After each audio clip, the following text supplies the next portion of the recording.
2 Samuel 19. It was told Joab, "Behold, the king is weeping and mourning for Absalom." So the victory that day was turned into mourning for all the people, for the people heard that day, "The king is grieving for his son." And the people stole into the city that day as people steal in who are ashamed when they flee in battle. The king covered his face, and the king cried with a loud voice, "O my son, Absalom, O Absalom, my son, my son." Then Joab came into the house to the king and said, "You have today covered with shame the faces of all your servants, who have this day saved your life and the lives of your sons and your daughters, and the lives of your wives and your concubines, because you love those who hate you and hate those who love you. For you've made it clear today that commanders and servants are nothing to you. For today I know that if Absalom were alive and all of us were dead today, then you would be pleased. Now therefore arise, go out and speak kindly to your servants, for I swear by the Lord, if you do not go, not a man will stay with you this night, and this will be worse for you than all the evil that has come upon you from your youth until now."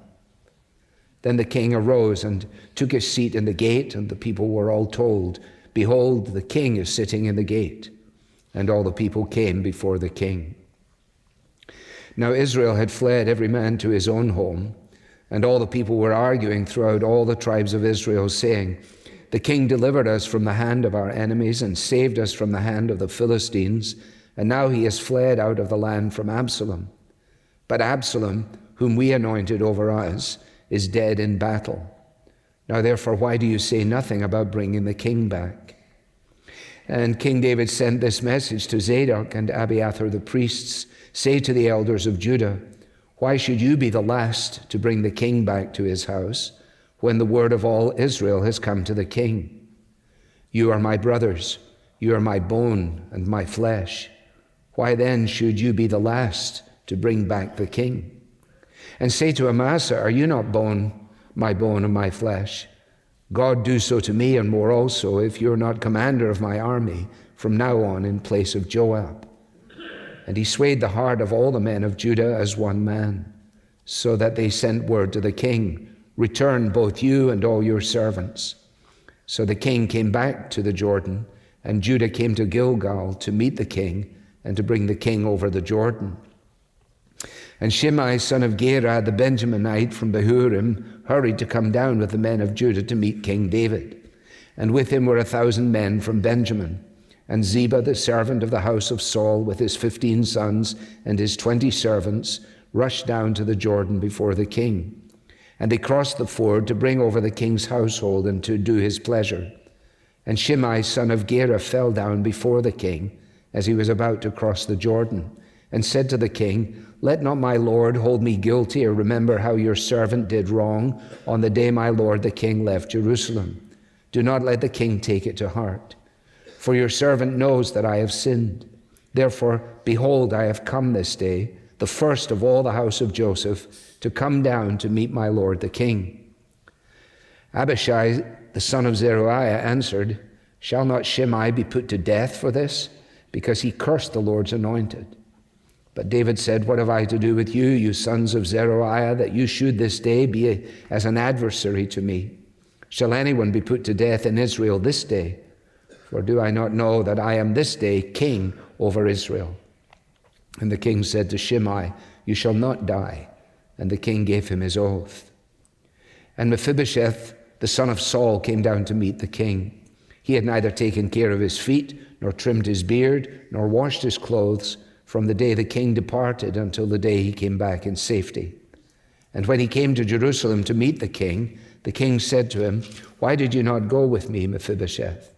He answered, "My lord, O king, my servant deceived me. For your servant said to him, I will saddle a donkey for myself that I may ride on it and go with the king, for your servant is lame. He has slandered your servant to my lord the king, but my lord the king is like the angel of God. Do therefore what seems good to you. For all my father's house were but men doomed to death before my lord the king. But you set your servant among those who eat at your table. What further right have I then to cry to the king?" And the king said to him, Why speak any more of your affairs? I have decided. You and Ziba shall divide the land. And Mephibosheth said to the king, Oh, let him take it all, since my lord the king has come safely home. Now Barzillai the Gileadite had come down from Rogelim, and he went on with the king to the Jordan to escort him over the Jordan. Barzillai was a very aged man, 80 years old. He had provided the king with food while he stayed at Mahanaim, for he was a very wealthy man. And the king said to Barzillai, Come over with me, and I will provide for you with me in Jerusalem. But Barzillai said to the king, How many years have I still to live, that I should go up with the king to Jerusalem? I am this day 80 years old.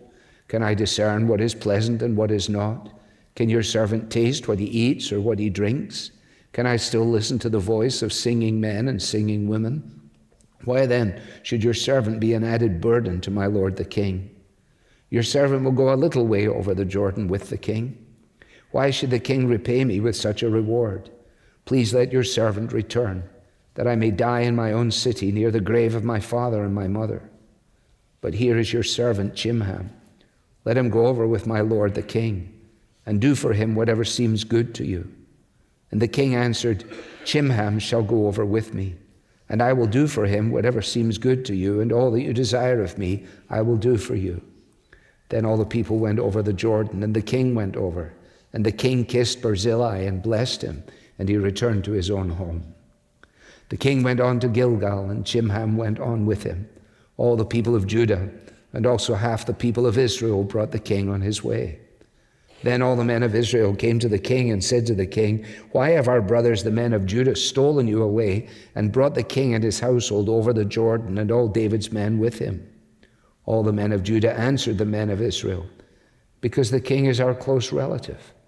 Why then are you angry over this matter? Have we eaten at all at the king's expense, or has he given us any gift? And the men of Israel answered the men of Judah, We have 10 shares in the king, and in David also we have more than you. Why then did you despise us? Were we not the first to speak of bringing back our king? But the words of the men of Judah were fiercer than the words of the men of Israel. Amen. Amen. Perhaps as we pause in prayer, you'll make my prayer yours as well. Oh, send your Spirit, Lord, now unto me, that he may touch my eyes and make me see. Show me the truth concealed within your word, and in your book revealed. I see you, Lord. Amen. Well, we continue in these studies in 2 Samuel, and chapter 19 is once again a challenge to us, both in relationship to its length and its content. We remind ourselves that when Paul writes in Romans 15 concerning all the things that have been written in the past, that they were written for our good, that through the endurance and the encouragement of Scripture, we might have hope. And one of the ways in which, when you read the Old Testament, you find yourself being pointed forward to Jesus is because what you find there looks so much like Jesus. Other times when you read a chapter, you are pointed towards Jesus because of the contrast, because what is discovered there actually doesn't look like what we find in Jesus. And 2 Samuel 19 would be of the latter kind, because chapter 19 of 2 Samuel is about the return of the king. The king, of course, is David the king. And what we're going to discover is that in his return to Jerusalem, everything does not work out perfectly. Of course, we recognize that when Jesus the king returns, everything will be perfect. All things will be settled. Justice will be restored. Truth will be absolutely established, and wrongs will be righted, and nations and races that are divided through the pilgrimage of life will find themselves unified on that day. And so it is that as we read this morning, you might be helped just by having that in the back of your mind. Chapter 19, of course, begins after chapter 18 without any chapter break in the original text. I point that out from time to time to help us that we're not beginning something new as much as we're simply continuing what we looked at the end of chapter 18. The triumph of victory, for victory it has been for the forces of David, has been overshadowed by tragedy. If you like, the surgery that has taken place in excising the rebel forces has been successful, but it has left behind scar tissue, which is going to prove to be problematic.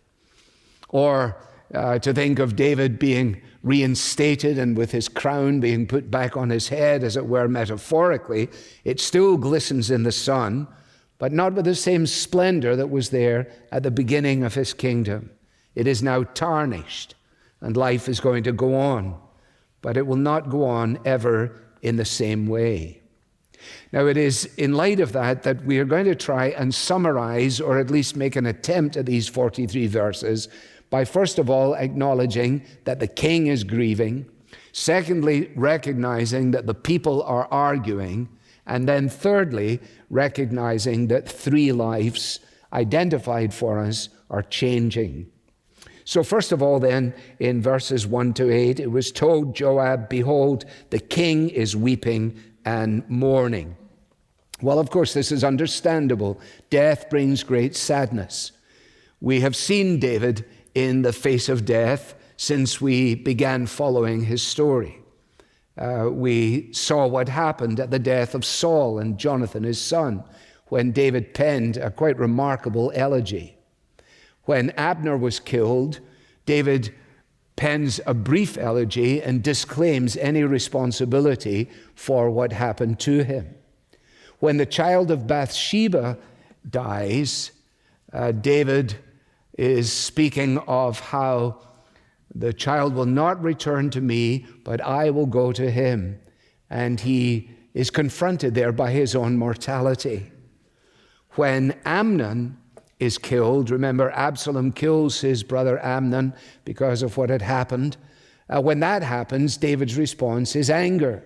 And so there's all kinds of responses to death. But here you will notice there are no words. There are no words. There's no elegy here. All that we have is David reduced to a kind of stammering repetition, a grief-filled repetition of his son's name. Oh, my son Absalom, oh Absalom, my son, my son. Now we need to recognize that Absalom is a rebel. Absalom is opposed to the king, opposed to the Lord's anointed. Absalom is a usurper, and Absalom is now dead. What could be worse for David than this? Because you see, to die opposed to the king, to the Lord's anointed, is to go to a lost eternity. And David says, oh, Absalom. He doesn't respond to him as his enemy, as his rebel, as the usurper. He responds to him as a father. For what could be worse than to be confronted by just this? Let me just pause and reaffirm what the Bible says concerning these things. Jesus is the King. Unless we bow to Jesus as King, embracing him as Lord and Savior in time, we will face him as our judge in eternity with absolutely nothing to say in our defense.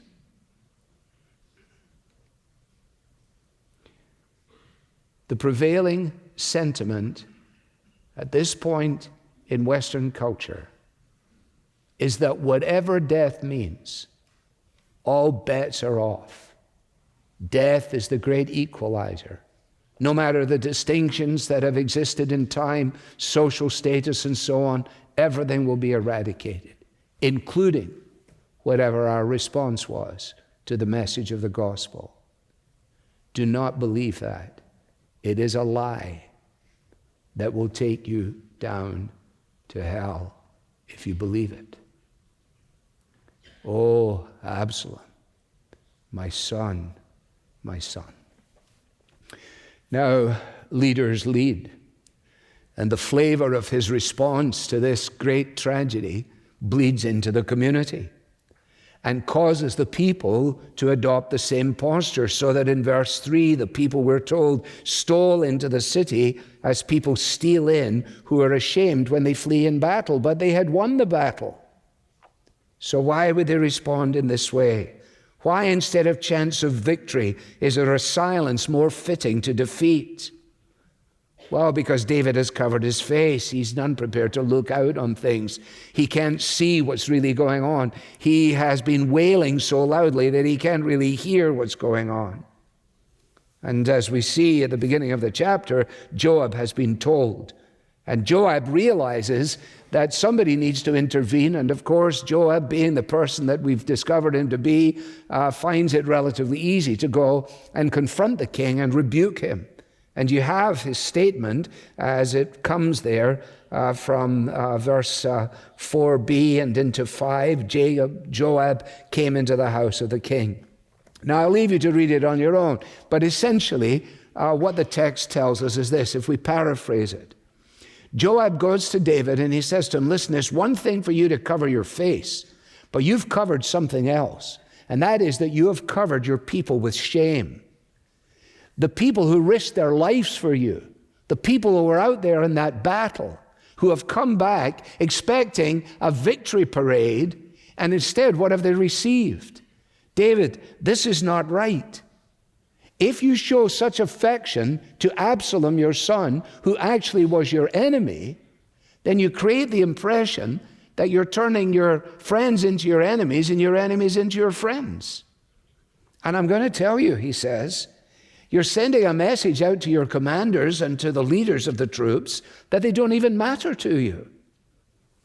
You're sending the idea that if Absalom were still alive and we were all dead, then you would be perfectly happy.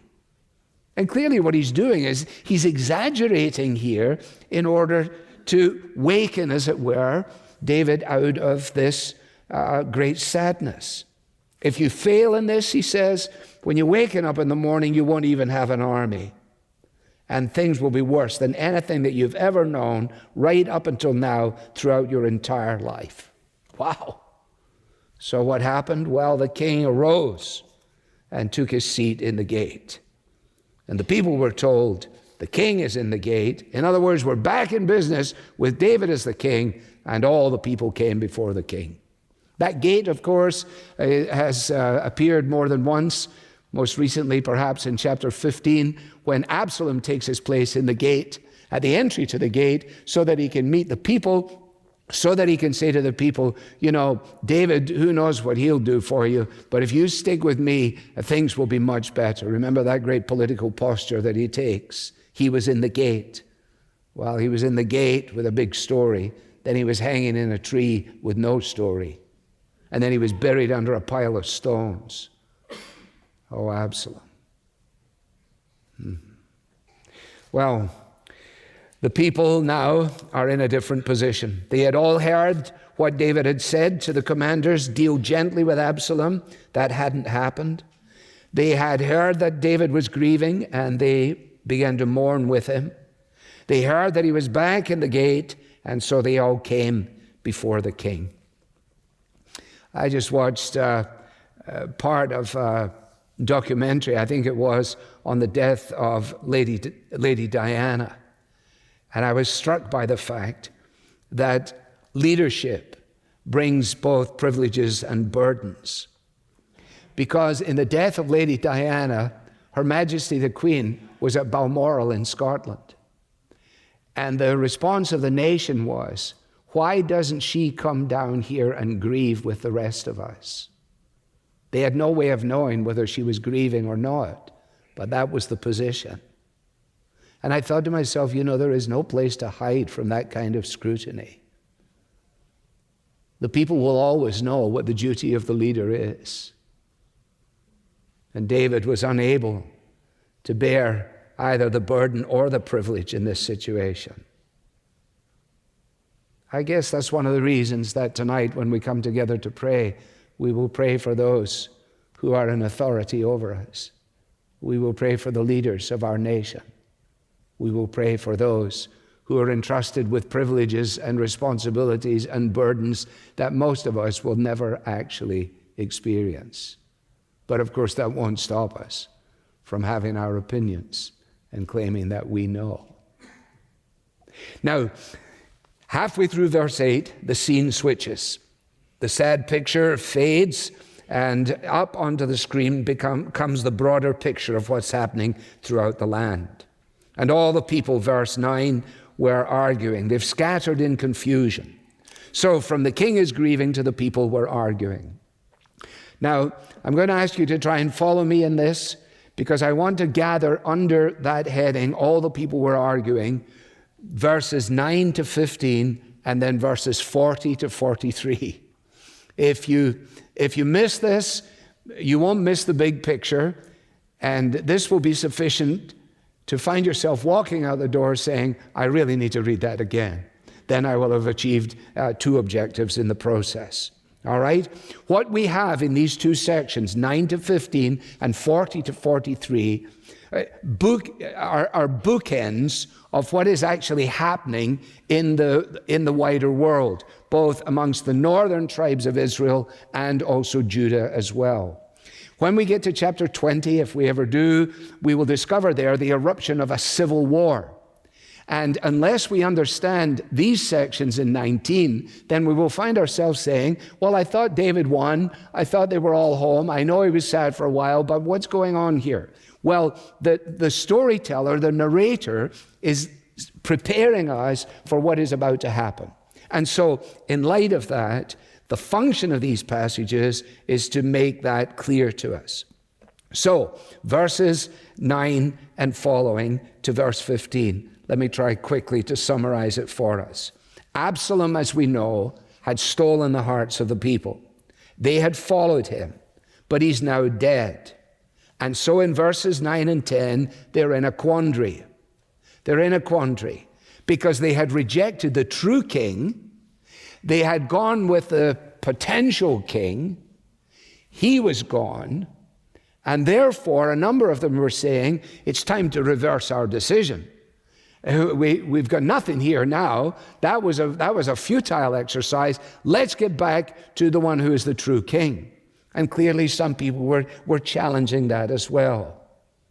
Now, all of this had reached the ears of David. You see that down in verse 11, actually, towards the end of verse 11. The word of all Israel had come to the king. So David hears that the northern tribes, those are the ones who had sided with Absalom, are having this discussion about the future. He then dispatches Abiathar and Zadok, whom we've already met, to go to the people of Judah and to say to them, well, hey, what's going on with you folks? Why should you, verse 11, be the last to bring the king back to his house? So he sends word to Judah. Remember, he is from the tribe of Judah. And he says, why are you not at the front of this parade? Go and ask them. After all, he says, you are my brothers, and you are my bone and my flesh. Why then would you be the last to bring the king back? Now, we're not going to go back to this, but if you go back to the beginning of things, you will see there that Judah was the first to anoint David as king. That's in chapter 2 of 2 Samuel. It took until we found it in chapter 5 for Israel to acknowledge him as king at Gilgal. And so David is saying, you were at the front of this parade before. Why are you bringing up the rear? You are actually my brothers. You are mine and you are my flesh. Which is actually and interestingly and importantly what the armies of Israel or the people of Israel said when they adopted David as king in 2 Samuel chapter 5. You find it if you look for it. And so what is he doing? Well, he is actually stitching together in his mind these arguing factions, both Israel and Judah, seeking to bring them together on the same page. And he adds to this very politically, I suggest, in verse 13, where he says, say to Amasa, are you not my bone and my flesh? Now that ought to cause you to pause for a moment if you've been following the story. Because Amasa was the commander of the armies of Absalom. Joab was the commander of the armies of David. Now, says David, go to Judah and say, listen, let's have Amasa as the commander in place of Joab. Now, what he was doing, I think, was at least this. He was making it clear that they weren't going to face any retribution for their rebellion, but I think there's a more than even chance that he was actually punishing Joab for the part that he had played in the death of his son. Joab is not going to be the commander anymore, not after that. And what happened? Well, we're told that he swayed the hearts of the people, or he won them over, and they were united as one man, and they brought the king over the Jordan. Okay, so far so good. That's bookend number one. Now, if you go to verse 40, we come to the second part of this.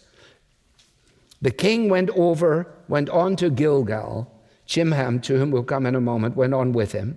Now notice, all the people of Judah and also half the people of Israel brought the king on his way. Okay? What we're viewing here is actually the fragile nature of this renewed kingdom. They're back together, but it's not perfect. Judah was united, all the people, but only half the people of Israel. The disagreements that we saw in verses 9 and 10 amongst Israel clearly have not been resolved. They haven't produced unanimity. But there was one thing that they agreed on, and that was their conviction, you will see here, that the folks of Judah had stolen the king and brought him over. They had stolen him and brought him over. Well, was that the case? And so they said to them, why is this? Why have you done this? And all the men of Judah answered the men of Israel, because the king is our close relative. Why would you be angry? We haven't been getting any tax breaks from him. We haven't been getting free food from him. Well, they respond to that. Well, you may be close, but actually we have 10 shares in the king and in David. Also, we have more than you. Well, of course, this made perfect sense because there were 10 tribes in the north and Judah was there by itself. And the narrator tells us that as this argument continues, the argument from Judah carried more weight or was fiercer than the argument from Israel. And so at the end of the chapter, it is clear that the return of the king has not united the people. Pause. Back to the beginning, if you remember. I said one of the ways in which we see Jesus and we see God's purposes is when there is, if you like, a charcoal sketch of something that looks like to be fulfilled in, and also when there is something that is so clearly not like. Well, this is not like. Because you see, all that David would have wanted to accomplish, he was unable to accomplish.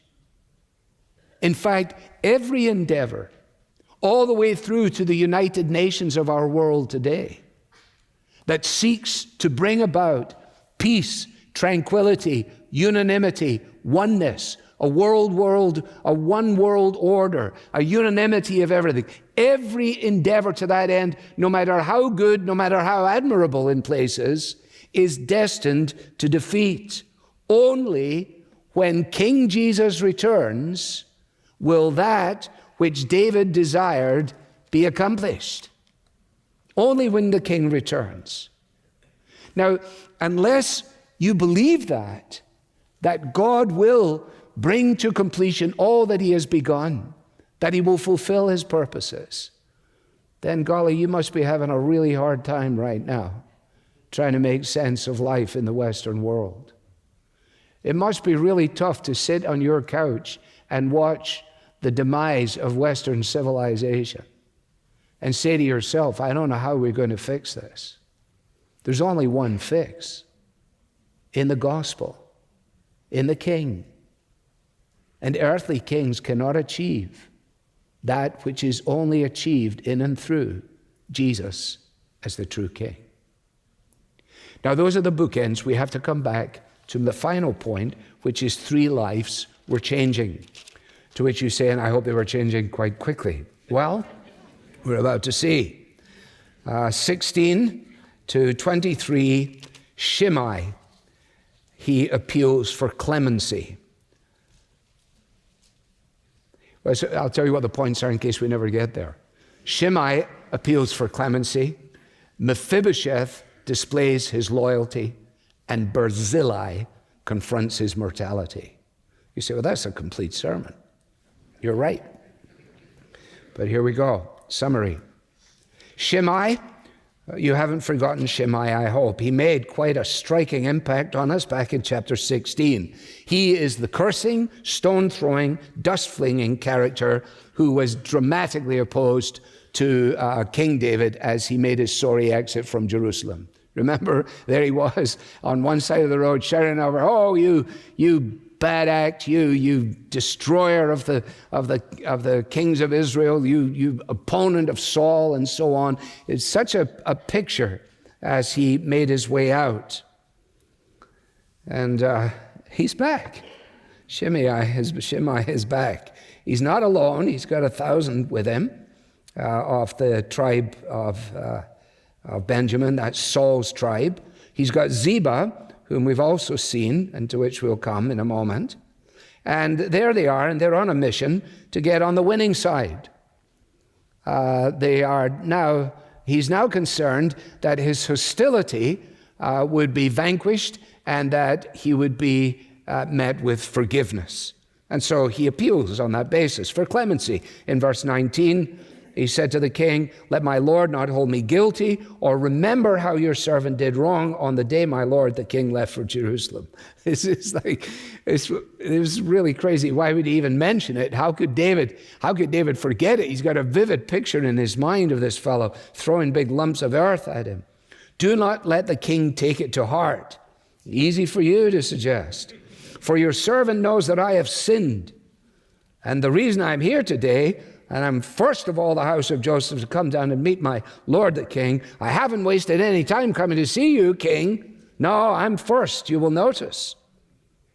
Well, what are we to make of this? I wonder how sincere this is. Do you take this at face value?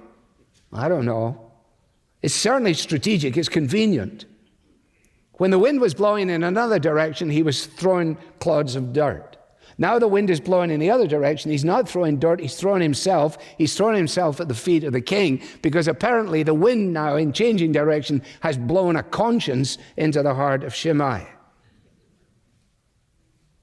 Well, Abishai, Mr. Consistent, never saw anybody whose head he would not like to lop off, responds as he's done in previous times. Remember when Shimei was doing his bad stuff in the exit, he said, why don't we take his head off? And now, just as consistent as ever. I think I actually praise him for his consistency, if not for his vengeful spirit. And of course, there is an indication of clemency. Immediately, you shall not die. You shall not die. But if ever we get to 1 Kings chapter 2, we'll discover that David actually did take care of Shimei. He did. It's a reminder again by way of contrast.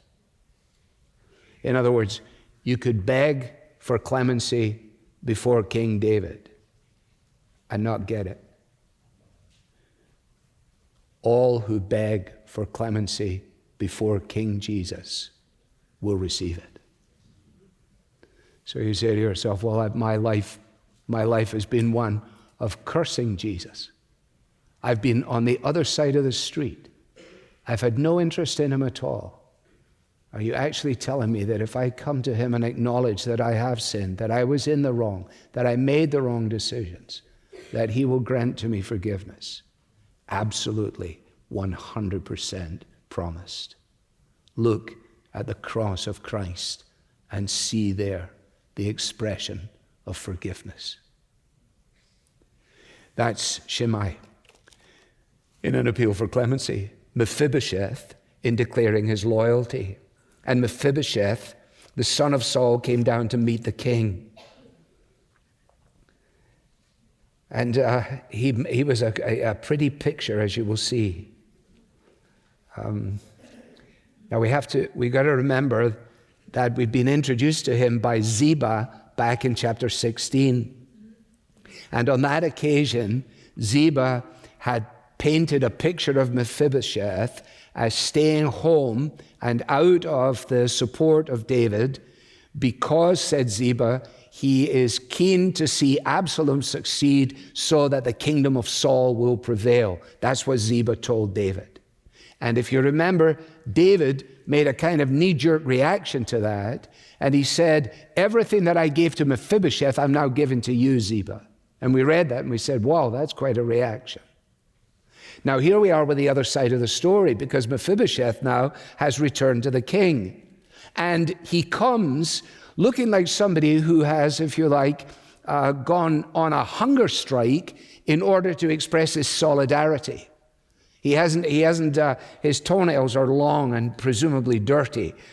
We would not want to sit next to him. We wouldn't want him in the middle seat on a journey anywhere on the plane. He hadn't trimmed his beard. He hadn't washed his clothes. He looked like this. And the reason that he looked like this, and we discover this when David invites him to come clean on this, so to speak, the reason is that he had expressed his solidarity in his absence. And he says, when David asks him, well, what was going on? He says, well, Ziba deceived you and deceived me. That wasn't true. I was getting ready to come and join you, but he took off without me. Now again, are you with Mephibosheth on this or not? Are you going with Ziba's story or Mephibosheth's story? I was good on Mephibosheth right up until where he says, my lord, O king, my servant deceived me, for your servant said to him, I will saddle a donkey for myself that I may ride on it and go with the king, for your servant is lame. That just gave me a little kind of funny feeling. Like David didn't know he was lame. David took him into his house because he was lame. He did it out of kindness, even though he was the grandson of Saul. He knew exactly he was lame. So I'm just wondering whether he's just pushing it a little too much here. He's got every vested interest to be welcomed. Now, it's not a main thing or a plain thing. You can make your own decisions. And he's prepared to say to him, why don't you just do what seems good to you? I don't have any right to ask for anything. And notice what David does. He says, and I wonder whether he just in the way he responds, there's an indication of something here. And the king said to him, why speak any more of your affairs? I've had enough of this conversation. I don't know whether he's saying, I don't know whether to believe you or believe Ziba, quite frankly. But I'll tell you what I'm going to do. We're doing a 50-50 split. I gave it to you, then I gave it to Ziba. Now I'm not giving it to any one of you. I'm just splitting it between the two of you. Now let's get on and let's get out. Well, there you see it, and there you have it. I wonder, are his dirty toenails and his messed up appearance sacraments of his faithfulness, or whether they are just an attempt to put himself in the good graces of the king? People will go to all kinds of endeavors to try and be accepted by the king. Lastly, Barzillai the Gileadite, who confronts his mortality. We've met this man before. We met him in chapter 17 when he provided resources for David and his friends when they were marooned, as it were, in the wilderness. There's a sermon in this section to which I will come one day, God willing. But for now, let me just give you what would essentially be the outline of it. Notice, first of all, that he was elderly. Verse 32, he was a very aged man. He was 80 years old. All right? He has shown up not to seek anything for himself, but to escort the king over the Jordan. He receives an invitation from the king to come and receive from the king. And so he responds by saying, how many years have I still to live? Have I still left to live? Now, it's not because he's being morbid, he's just being realistic. The psalmist tells us that the years of our life are 70, or even by reason of strength, 80.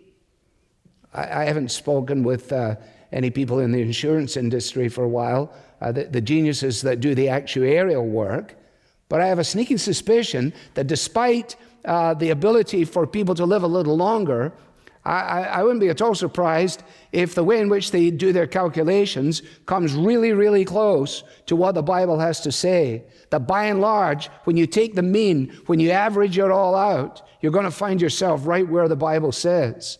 70 years is good, and after that, you're on extra time. 70 and then extra time. Some of us are approaching 70. Some of us have passed 70. A number of us are on extra time. Incidentally, all the days of our lives were written in his book before one of them came to be. You'll never die a day early. You'll never die a day late. In the mystery of God's providence, he's got that under his control. Go to sleep and rest, waking up, either here or waking up in heaven. But Barzillai recognizes this. And he says, I'm on the outer limit of things. And he says, life has shifted for me. Can I discern the things that are really pleasant? Can I taste? Can I listen to the songs of men, women? Furthermore, why should I be a burden to you? I can't walk as good as I used to be able to walk. My earthly powers are fading. There's a shift in my expectations. But I'll tell you what, I'd like to go part of the way with you. Verse 36, your servant will go a little way over the Jordan with the king. Why would I get repaid with such a reward? No, he says, I want you to let me go back. I want to die in my own city, near the grave of my father and my mother. I get that, don't you? I'm not a fan of the people who say it doesn't matter where you get buried. I guess if it doesn't matter to you, it won't matter to anybody. The thing that scared me most when I came here in 1983 was that I would die here and they would bury me here. I used to tell Sue, whatever happens to me, if you get any money at all, get me home. Get me home. I don't feel that way anymore. This is home. But it matters. Not in a utilitarian world. Not in a world that takes the person from the hospital room and reduces them to ashes and puts them in a box. Not in that world. But in the world of the Scriptures, we understand Barzillai's reaction. Let me return to my own place. I'm going to go a little way with you, but I'm going to go home. And why don't you give to Chimham, relative, friend, son, I think. Talks about the sons of Chimham later on, I think in Chronicles. Why don't you give to Chimham what you would have given to me? And then you have that lovely picture. And Barzillai went home, and Chimham went on with the king. Well, isn't that what we long for our children? Because we will go home. But we long that our children will go on with the king. That they would come to know the king. That they would come to submit to the rule of the king. So that then we could go home. And they could go on. 400 years later, actually, you read of this in Jeremiah. We read of the habitation of Chimham, which was near Bethlehem. So to end in the swirling mists of battles fought, kingdoms established, the work of God continues day by day in the lives of his people. Our names may not be known beyond our borders, but they are known entirely to God. So let us give ourselves unreservedly to spend the balance of our time, our talents, and our energies in the service of the King. Father, out of an abundance of words, may we hear your word. Speak to us as individuals, a word of comfort, a word of challenge, a word of rebuke, whatever it might be. Grant that we might receive it as from your hand. And grant that anything that is untoward or unhelpful, or could it be untrue, may be banished from our recollection. For Christ's sake. Amen.